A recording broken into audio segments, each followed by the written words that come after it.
कब से ये लगे हुए हैं? बस 5 बजे से लगे हुए हैं कम से कम।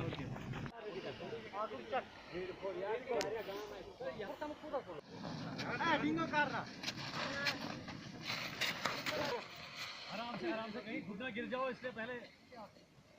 नहीं सर, ये प्रॉपर टू गुजर बस्ती। थोड़ा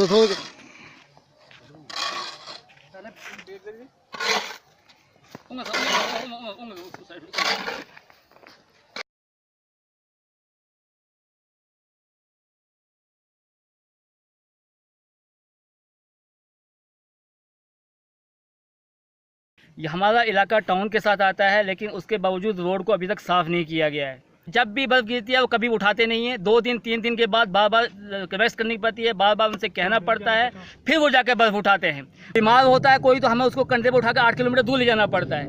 तो कल भी हमारा बीमार हुआ था, हम रात को 1 बजे उठा के लेके उसको कंधे पर उठा के लेके हॉस्पिटल में, प्रेग्नेंट एक लेडीज़ थी उसको। हम ज़ेर इंतजाम से यही अपील करते हैं कि हमारा ख्याल रखा जाए, इस गुजर बस्ती को भी जो है इंसाफ दिया जाए। बेलचे लेके में घर से ये बर्फ़ जो है हटा रही है, तो पानी की गाड़ी हमें आती है, वो भी दिन भर एक दिन के बाद दूसरे दिन आती है। तो हम क्या करते हैं, आज हमें इसलिए निकले हैं, जो हमें मतलब पानी है हम बर्फ़ उबाल कर पी रहे हैं, प्यासे मर रहे हैं। तो गवर्नमेंट या कोई भी मतलब हमारा तवज्जो नहीं, कोई भी ध्यान नहीं दे रहा है।